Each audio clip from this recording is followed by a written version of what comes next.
भरारी घेऊया, भयभीतता नको निर्भय बनूया, स्थिरता नको गतिमानता होऊया, गांगरणी नको खंबीर बनूया, हे सारे मनाला बजावूया आणि हर क्षणाला नेटाने सामोरे जाऊया.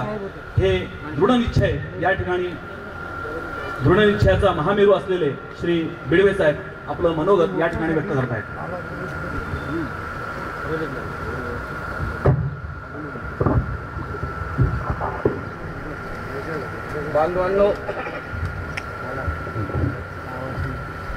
बांधवांनो आणि भगिनींनो, आजच्या या वाडा तालुक्यातील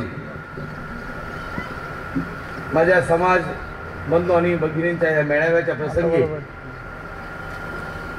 आमचे सर्वांचे लाडके आमदार विष्णुजी सावरा साहेब,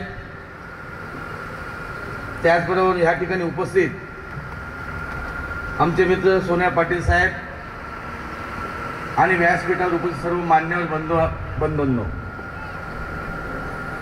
बघा इतक्यात आमदार साहेबांनी आपल्याला अतिशय कमी शब्दात परंतु जे काही महत्त्वाचं ते तुमच्या समोर मांडण्यात आले. आपण गेल्या 40 वर्षापासून या ठिकाणी आमच्या मागण्या शासनाकडे आणि राज्यकर्त्यांकडे मागतोय. गत काळामध्ये मागण्याच्या पद्धती थोड्या वेगळ्या प्रकारच्या होत्या. त्या काळामध्ये आम्ही निवेदन द्यायचो, गावाच्या मध्ये आमचे आमदार आले, आमचे खासदार आले, एखाद्या उपक्रमामध्ये मंत्री आले तर आम्ही त्यांना निवेदन द्यायचो. त्यामध्ये कधी आम्हाला असं म्हणायचो की आम्हाला भटक्या विमुक्तामध्ये सहभागी करा, आम्हाला अनुसूचित जातीमध्ये सहभागी करा, पुन्हा कोणीतरी एखादा नवा कार्यकर्ता यायचा आणि जमातीमध्ये सहभागी करा, अशा प्रकारचं वेगवेगळ्या ठिकाणचं आमची मतं होती. परंतु गत 1906 पासून आपण जोरदार अशी तयारी या ठिकाणी केली की अनुसूचित जातीमध्ये खऱ्या अर्थानं आमचा हक्क आहे, आमचा समाजाचा ह्याच ठिकाणी समावेश व्हायला पाहिजे, अशा प्रकारचा आग्रह या ठिकाणी आम्ही सगळ्यांनी धरला. अनुसूचित जातीमध्ये आता ज्या संस्थेने निष्कर्ष काढला ज्याच्यामुळे महाराष्ट्र शासन या ठिकाणी पुढाकार घेत नाहीये, त्याच्यामध्ये अनटचेबल आणि वॉशरमन या 2 शब्दाची गल्लत आहे. अनटचेबल आणि वॉशरमन, आम्ही स्वच्छता करणारी माणसं आहोत. स्वच्छता करण्याचं काम गत काळातल्या रीती रिवाजानं, व्यवस्थेनं, जाती व्यवस्थेनं, समाज व्यवस्थेने आम्हाला करण्यास सांगितलं. अस्पृश्यता हा भाग अधिक वेगळा. व्यवस्थेने केलेलं काम आणि व्यवस्थेने सांगितलेलं काम, जे काम इतर करू शकत नव्हते ते काम आम्हाला करायला सांगितलं. आम्हाला सुद्धा ते काम आटोपल्यानंतर 2 मिनिटं, हे बेटा, जे काम आम्हाला सांगितलं स्वच्छता करण्याचं, ते काम इतर कोणीही करू शकत नव्हतं. कारण स्वच्छता केल्यानंतर ताबडतोब ती व्यक्ती स्थानासाठी जायची. म्हणजे त्या ठिकाणी आमचा स्पर्श झालेला असल्यानं आम्ही जरी त्याची सेवा केली, त्याचे केस काढले, त्याची स्वच्छता केली, तरी सुद्धा आमचा स्पर्श त्यांना झाला आहे आणि म्हणून ते स्नान केल्याशिवाय इतर कामाला त्या ठिकाणी जात नाही. हे स्पष्टीकरण त्या ठिकाणी होणं गरजेचं आहे. वेगवेगळ्या संस्थांनी जे निष्कर्ष काढले याबाबत सुद्धा माननीय शिवाजीराव मोघेन साहेब, चंद्रकांत धांडोरे साहेब, सचिनजी आहेर साहेब, ह्या सुद्धा या लोकांशी आणि त्या सचिवांशी मी बोललो. माननीय आमदार साहेबांनी अतिशय चांगलं काम आमच्या सगळ्यांसाठी केलंय. नेमका गोंधळ काय असतो हे आम्हाला कळालं पाहिजे. मी मगाशी साहेबांशी बोलताना म्हणून, साहेब तुमची मदत आम्हाला पाहिजे. तुमच्यासारखी चांगली मार्गदर्शक असणारे सन्माननीय आदरणीय लोक जोपर्यंत आमच्यामध्ये आहेत तोपर्यंत आम्हाला कशाची भीती या ठिकाणी राहिलेली नाही. बांधवांनो, मी साहेबांना सांगितलं की 1970 साली केंद्राने जे परिपत्रक काढलं, त्यानंतर 1984 आणि 85 साली बिहार, तामिळनाडू आणि असं अजून 2 राज्यांमध्ये अनुसूचित जातीसाठी लागणाऱ्या सगळे हक्क नाभिक समाजाला त्या भागामध्ये मिळाले. त्याची सविस्तर माहिती या ठिकाणी आपण मिळवलेली आहे. महाराष्ट्र शासन मात्र यापासून आम्हाला दूर ठेवतं काय, अशा प्रकारची भावना आमच्यामध्ये निश्चितपणे झालेली आहे. कारण गत काळामध्ये याच्यापेक्षा अधिक मागण्या आम्ही मागण्याचा प्रयत्न केला. केंद्राने जर 1970 ला निर्णय घेतला असेल, एक अशा प्रकारचं परिपत्रक जे आमच्याकडे उपलब्ध आहे, त्यानुसार जर या नाभिक समाज अनुसूचित जातीमध्ये टाकण्यात यावं किंवा त्यांच्यासाठी असलेल्या सगळ्या सुखसुविधा या समाजाला मिळाव्यात, त्याच अर्थानं हा समाज कुठेतरी अनुसूचित जातीमध्ये बसतोय. तो मागास आहे, शिक्षणापासून मागास आहे, विशेषतः शिक्षणापासून मागास आहे. आर्थिक उन्नती त्याची झालेली नाही, सामाजिक दृष्टिकोनातून मागे राहिलाय. या सगळ्या बाबी विचार करण्याजोग्या आहे. साहेब, अजून एक महत्वाचा विषय मी सविस्तरपणे आपल्याकडे देईनच, कारण तुम्हीच आमची बाजू मांडणार आहात. बलुते दारूच्या अगोदर आज आम्ही ठीक स्वतःला नाभिक म्हणतो, हे वास्तव सुद्धा आता कधी यांच्यासमोर बोललो नाही. भाकरी घ्यायची आणि काम करायचं ही स्थिती आमची होती. म्हणजे काम करायचं, भाकरी घ्यायची, त्याच्यावर जगायचं एवढी स्थिती आमच्याकडे होती. त्याची दाखले आमच्याकडे आहे. कधी आम्ही स्थिर राहिलो नाही, भटकत राहिलो. एका ठिकाणी काम मिळेल तिथे काम करायचं, नाही दिलं गावाने बाहेर काढलं, दुसरीकडे जायचं, तिथे काम मिळेल ते करायचं. ही स्थिती खऱ्या अर्थानं आमच्या समाजाची. म्हणजे भटकेही होतो, परावलंबी होतो. परावलंबी असल्या कारणानं आमचं स्वातंत्र्य नव्हतं आम्हाला, आम्ही गुलामगिरीत होतो. खऱ्या अर्थानं गुलामगिरीत होतो. म्हणजे एखाद्या घटकाकडनं काम करून घेतलं नसेल, आमच्याकडून मात्र काम करून घेतलं, घाणेरडं काम करून घेतलं, राबवलं. इतकं परावलंबी होतो, इतके गुलामगिरी मिळतं. अक्षरशः बलुतेदारीच्या काळात आम्ही गुलामगिरीमध्ये होतो. त्यामुळे आमचं स्वातंत्र्य नष्ट झालं. आम्हाला स्वातंत्र्यपणे जगता येत नव्हतं. आम्ही पूर्णतः पारतंत्र्यात होतो, म्हणून स्वतःचा विचार करू शकलो नाही. एवढं गावगाड्याचं काम आमच्या नशिबामध्ये होतं. आमचे आजोबा, पंजोबा, आमचे वडील त्या ठिकाणी कामाला जायचे. काम पूर्ण करता येत नसल्या कारणानं आमचा तो लहानगा, त्यांचा मुलगा सुद्धा कामाला जायचा. इतक्या चुकीच्या रूढी परंपरा त्या काळामध्ये होत्या. लग्नापासून अगदी बारशापासून अगदी काय काय वाटेल तेवढ्या रूढी परंपरेमध्ये या वडिलांना त्याच्या मुलाला काम करायला लागायचंच. पण त्या पत्नीला, त्या घरच्या बाईला सुद्धा पूर्ण वेळ त्या गावगाड्यामध्ये काम करावं लागायचं. स्वतःचा निर्णय हा समाज घेऊ शकत नव्हता. सेवा नावाचा विषय ह्या समाजाने स्वीकारलेला होता. इतका यांच्या अंगवळणी पडला की त्यातून आम्ही बाहेर पडलोच नाही. इतकी वळण लावून घेतलं आमच्या स्वभावाला आम्ही की बाहेरच्या जगामध्ये नेमकं काय चाललंय, लोकांना कशा रीतीने न्याय मिळतो, लोक प्रगतीकडे कसे जातात, हे आम्हाला कळलं सुद्धा नाही. साहेब, आतापर्यंत सुद्धा आम्हाला सेवा करायची हा विषय आमच्या मनामध्ये निश्चित झाला. नाभिकाचं काम करायचं, सेवेचं काम करायचं हा आमचा धर्म आहे, हे आमचं काम आहे, हेच आमच्या दृष्टिकोन पवित्र आहे. आणि म्हणून आम्ही केव्हा आमचा ग्राहक हा आमचा ईश्वर आहे, आमचा ग्राहक हा आमचा प्रवेश्वर आहे. ग्राहक तर आम्ही आत्ता म्हणू लागलो. काम तेथे दाम ही भूमिका ज्यावेळी आम्ही स्वीकारली तेव्हा आम्ही ग्राहक म्हणू लागलो. त्याच्या अगोदर आम्ही ग्राहक शब्द सुद्धा या सगळ्यांना वापरतो. आमच्याकडे वर्णभेद नव्हता. आमच्याकडे वर्णभेद नव्हता, काळा की गोरा.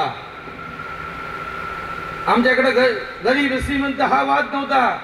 हा गरीब की श्रीमंत, हा काळा की गोरा, हा गरीब की श्रीमंत, हा या जातीचा का तो त्या जातीचा, आम्ही कधी त्या ठिकाणी आमच्या ठिकाणी विचारलेलं नाही.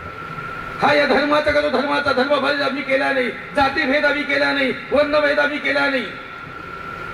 सर्व समानता, सर्व समावेश समानता ज्या ठिकाणी होती तो नाभिक जातीचा माणूस असायचा. त्या नाभिक जातीकडे खऱ्या अर्थानं समानता होती. म्हणजे आम्ही समानता पाळणारे, कुठल्या प्रकारचे भेद न पाळणारे. पण सातत्यानं सेवा करणारे असताना सुद्धा त्या सेवेचा मेवा मात्र इतक्या काळापासून आम्हाला मिळाला नाही, याचं दुःख साहेब आमच्या खऱ्या अर्थानं म्हणावं नाही मिळालं. आजही शिक्षित म्हणतो, 10वी 12वीला काय शिक्षण म्हणतात, उच्च शिक्षित किती असं जर मला विचारलं मी 1% आहे असं सांगू शकणार. नोकऱ्यांमध्ये किती लोक असं म्हणाल, त्या ठिकाणी सुद्धा टक्क्यामध्ये सुद्धा मोजता येणार नाही. व्यवसायाची स्थिती म्हणाल, आज आमचे दुकानदार सांगतात 500 रुपये धंदा झाला, 1000 रुपये धंदा झाला. मी पण नाभिकाचं काम केलंय बांधवांनी. आजची स्थिती चांगली नाही. एक दिवसापुरतं मिळतं, पोटापुरतं निश्चित मिळतं, उपाशी राहत नाही हे मला माहित आहे. पण भविष्याच्या कुटुंबाच्या कल्याणाकरता उभं राहील असं काही आम्हाला त्या ठिकाणी मिळेल. म्हणजे आर्थिक स्थिती आमची फार चांगली नाही. सामाजिक स्थिती साहेब तुम्हाला तर माहित आहे, तुम्ही अभ्यास करता. गावा पाळा खेड्या पाड्यावर आजही हिनत्व न त्या माणसाला त्या ठिकाणी हिनवलं जात, तुटकपणे बोललं जातं. वयाने किती छोटा किती मोठा याचं नाही, ज्ञानाने किती छोटा मोठा याचा विचार केला जात नाही. सावत्र भावाची वागणूक आजही आम्हाला सगळ्या क्षेत्रामध्ये. राजकारणामध्ये काम करताना मी बऱ्याच वर्षापासून काम करतोय, पण ज्या ज्या वेळेला जातीची स्पर्धा येते त्यावेळेला नाभिक जातीचा माणूस कुठल्या टोकाला असतो याचा विचार न केलेला बरा. स्पर्धेमध्ये टिकू शकत नाही. स्वतंत्र भारताचे नागरिक आम्ही आहोत, या लोकशाहीमध्ये आम्ही राहतो. मतदानाचा अधिकार जेवढ्या मोठ्या प्रमाणात सगळ्यांना आहे तेवढाच अधिकार आम्हालाही आहे. पण आरक्षण नसल्या कारणानं सत्तेच्या राजकारणामध्ये आम्ही जाऊ शकत नाही, उच्च शिक्षणापर्यंत आम्ही जाऊ शकत नाही. इतरांच्या मानानं कितीतरी कोस अंतरावर आम्ही थांबलेलो आहोत. आमची प्रगती खुंटलेली आहे. मागच्या काळात 50 वर्षाच्या अगोदरच्या काळामध्ये इतरांच्या बरोबर तो नव्हेच, इतरांच्या पायाची तेवढ्या इतकं अंतर आमच्यामध्ये त्या काळामध्ये होतं. ते कसं भरून निघायचं? आणि म्हणून साहेबांनी सांगितल्याप्रमाणे, आमदार साहेब या ठिकाणी म्हणाले त्याप्रमाणे राज्यकर्त्यांना हे समजून सांगायचं आहे, पुन्हा एकदा अभ्यास करा, सखोल माहिती घ्या, वरचेवर माहिती घेऊ नका. आम्हाला माहित नाही, कोणी आमचा तपास केला, आमची माहिती घेतली, पण सातत्यानं साहेब मुख्यमंत्र्यांना भेटलो दोन पाचलो.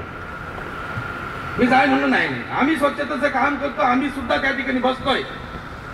धोरणात्मक निर्णय बघा, समाज कल्याण मंत्री म्हणजे निर्णय घेणारा माणूस नसतो मुळी.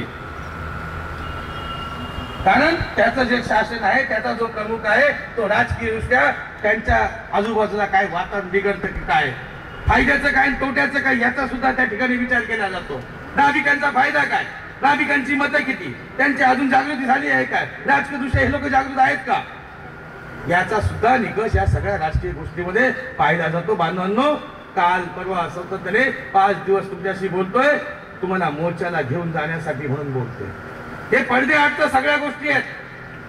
तुम्ही संघटित नाहीत, मुळात तुम्ही अल्प आहात, संघटित नाहीत, विखोरलेले आहात. राजकीय दृष्ट्या तुमच्या मनामध्ये जागृती झाली नाही, तुमच्या प्रश्नांची तुम्हाला जाण नाही.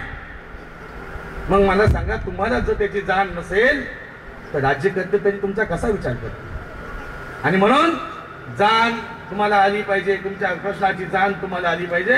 म्हणून गेल्या 2 महिन्यापासून तुम्ही दुःखी आहात, दलित आहात, मागास आहात, प्रगतीपासून दूर आहात, वंचित आहात, हे सगळं तुम्हाला सांगतोय.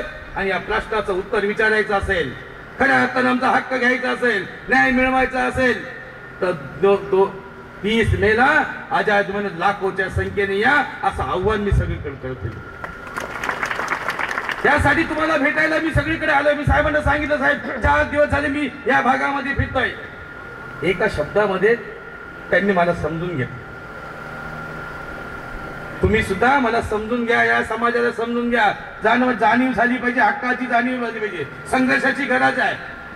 आणि म्हणून खऱ्या अर्थानं 30 मेला आपल्या बाहेर पडायचंय, हे सुद्धा या ठिकाणी मी तुम्हाला खास करून नमूद करतो.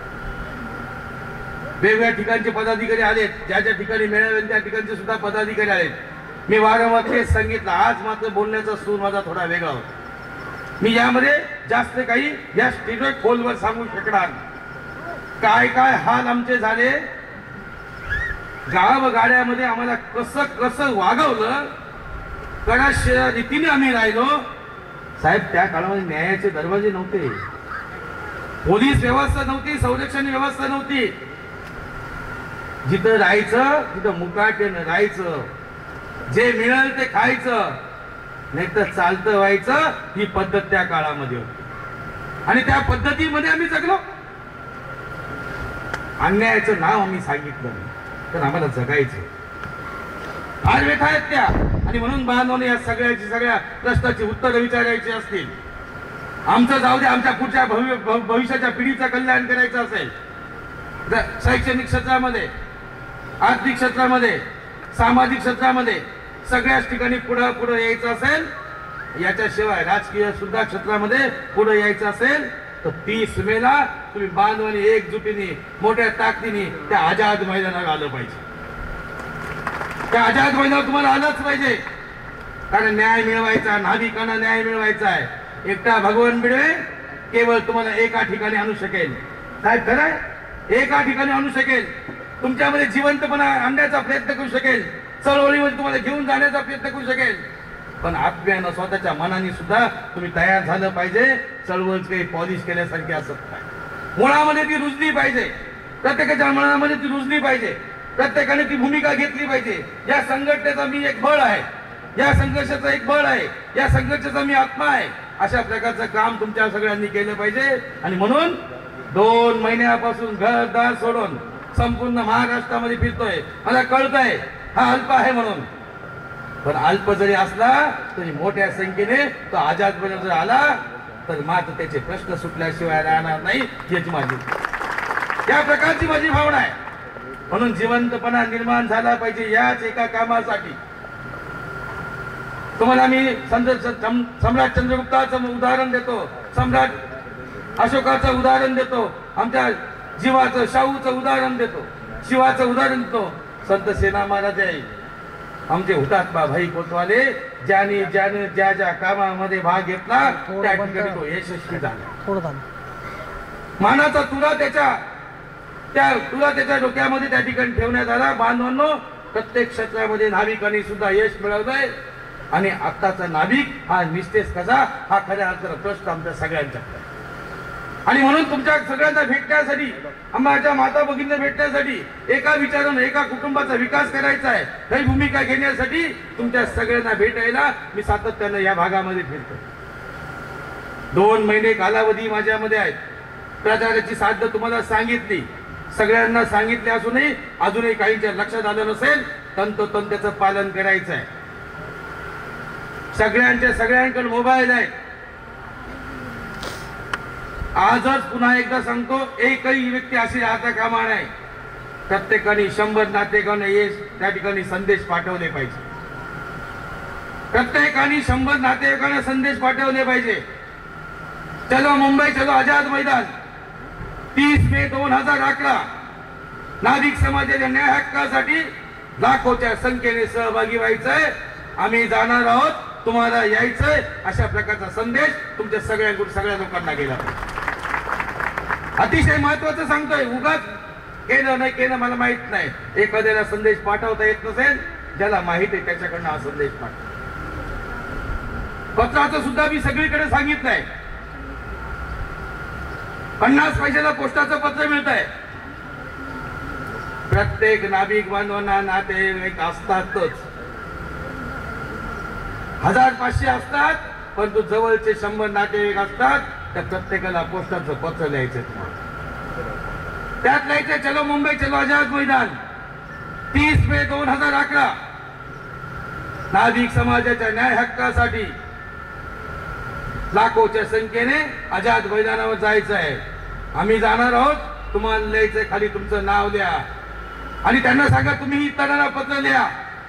अशा प्रकारचा प्रचार केल्यानंतर अरे सगळे नाभिक त्या ठिकाणी आल्याशिवाय राहणार नाही.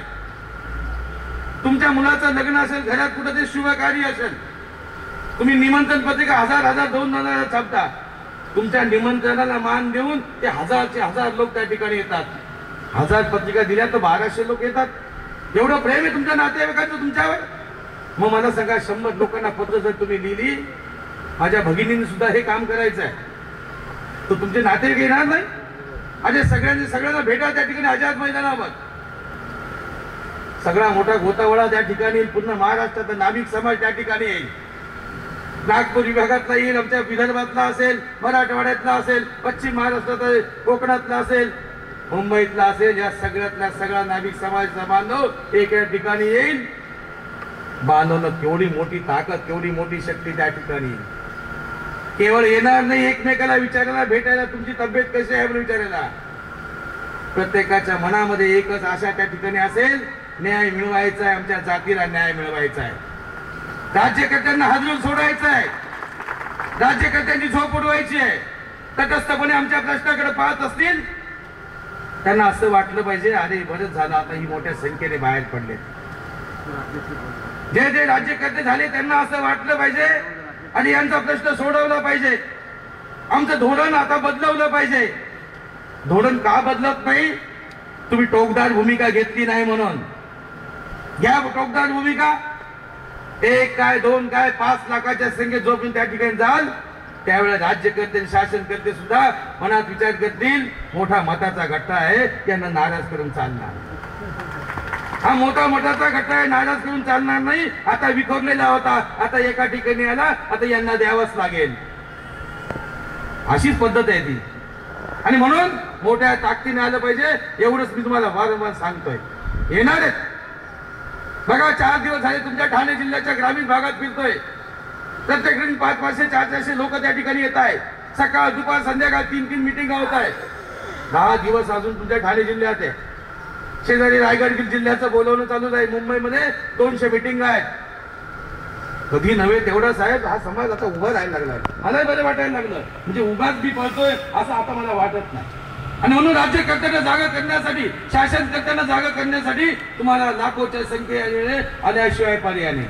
तुमच्या मागण्या खऱ्या अर्थानं मान्य करायच्या असतील, नाभिक समाजाला स्वाभिमानानं जगायचं असेल, प्रगतीच्या दिशेने जायचं असेल, देशाकडे जायचं असेल, संख्या एकमेव कारण त्या ठिकाणी आहे. म्हणून 30 मेला तुम्ही कामाला लागलं. तुमच्या जिल्हाध्यक्षांना म्हणालो, नवीन मुंबईचे जिल्हाध्यक्ष या ठिकाणी आहेत. सगळ्यांना कामं दिले, पद दिले नाही. तुम्हाला सगळ्यांना सुद्धा इतक्यात मी कामं सांगितले. मी पदाचे भानगडीतला नाही. सगळ्यांनी काम करायचंय. तुमच्याकडे उर्वरित 2 महिन्याचा जो कालावधी आहे तो फक्त 30 मे. प्रत्येकाच्या घरामध्ये 30 मे. कोणाचा फोन आला नातेवाईकाचं सांगायचं, बोलायचं, 30 मेला यायचं हे सुद्धा सांगायला विसरायचं नाही. पतीला पुन्हा आठवण करून द्यायची. कामं किती असो 30 मेला मोकळा राहिलं पाहिजे हे सांगितलं पाहिजे. सलून दुकानदारांना ठामपणे सांगतो, सगळं काही जास्तीत जास्त जे काही आहे ते आमच्या सलून व्यावसायिकांसाठी आहे. आणि म्हणून सलून व्यावसायिकांनी 30 मेला 100% आमचा व्यवहार बंद ठेवला पाहिजे. आणि तो राहणार आहे. नोकरीला जाणाऱ्यांनी आतापासून सुट्टीचे अर्ज टाका. 1 मेला सुट्टी आहेच. काही कारण सांगण्याची आवश्यकता नाही. व्यापार उद्योग वरिष्ठ पदावर काम करतात ही सगळी माणसं आमच्या सलून व्यावसायिकांपेक्षा मोर्चामध्ये आघाडीवर असली पाहिजे. हे सगळ्यांच्या हिताचं आहे. बांधवांनो, एवढा प्रचार करा. केबलच्या माध्यमातून सगळीकडे प्रचार करा. वृत्तपत्राच्या बातम्यातून सगळे प्रचार करा. संपूर्ण महाराष्ट्रामध्ये भिंती रंगवल्या जाणार आहेत. तुमच्या तालुक्यामध्ये सुद्धा भिंती रंगवा. जिल्ह्यातल्या सगळ्या जिल्ह्यात भेटतील त्या ठिकाणी भिंतीवर जाहिरात करा. इतका प्रचार करा की तुम्ही सगळे 30 मेला मुंबईला गेलेत आणि 2-4 डोक्याच्या गावात राहिले, त्याला इतरांनी विचारलं पाहिजे, तू खरोखर न्हावी आहेस का? आणि तू न्हावी जातीचा आहेस का? कारण तू इथं आहे, बाकी न्हावी सगळे मुंबईला गेले. खरा न्हावी असतील ताबडतोब मुंबईला निघून जा. मावळाचे दिवस गेले. तिकडून आल्यानंतर जे काही 2-4 डोके कुठे असतील ना, त्यांचा शोध घ्यायला मात्र तुम्ही विसरू नका. त्यांना दाखवून द्या आम्ही आता तिकडे जाऊन आलोय. कारण आता ते दिवस राहिले नाही. आमच्या बरोबर येईल. तू ठीक आला असं चांगला आहे, आणि जर आला नाही तर पहा बाबा तुझं काय ते. बांधवांनो, ज्यावेळेस तुम्ही 30 मेला त्या ठिकाणी मोठ्या संख्येने याल, मोठ्या शक्तीने याल, मोठ्या ताकदीने याल, तर राज्यकर्ते तुमचा विचार करतील. ते म्हणतील जर का ही सगळी न्हाव्यांची माणसं परत गेली वर्ष 2 वर्षाचा कालावधी निवडणुकीला बाकी आहे. आम्ही तर सत्तेत आहोत. ही नाव्यांची माणसं घरी जातील, सकाळपासून संध्याकाळपर्यंत 10-20 लोकांच्या दाड्या कटली हे लोक करतात. लोकांच्या कानात जर सांगितलं हे चांगले नाही, हे चांगले नाही, हे आम्हाला देत नाही, पुन्हा महाराष्ट्रातला नाभिक समाज 2-3 वर्षामध्ये सगळ्यांना खाली आणल्याशिवाय आणि म्हणून त्या पद्धतीने काम अशा प्रकारची जागृती तुमच्या सगळ्यांमध्ये आली पाहिजे. बाबांनो, बाबासाहेब काय म्हणायचे, गुलामाला गुलामीची जाणीव करून दिली पाहिजे. जोपर्यंत गुलामाला गुलामीची जाणीव होत नाही तोपर्यंत गुलामगिरीतून बाहेर पडण्याचा प्रयत्न करीत नाही. माझ्या नाभिक समाजात सुद्धा आमच्या हक्काची जाणीव झाली पाहिजे, न्यायासाठी लढण्याची जाणीव झाली पाहिजे. आमच्यावर अन्याय होतोय, आम्हाला हक्कापासून दूर ठेवलं जातं, त्यासाठी खऱ्या अर्थानं जाणीव झाली पाहिजे आणि जाणीव होऊन तुम्ही संघर्षाला उतरले पाहिजे. खऱ्या अर्थानं हेच तुमच्या नशिबामध्ये आहे आणि म्हणून त्यासाठी आपण बाहेर पडलं पाहिजे. अशा प्रकारची अपेक्षा व्यक्त करतो. धन्यवाद. जय श्री संत साहेब.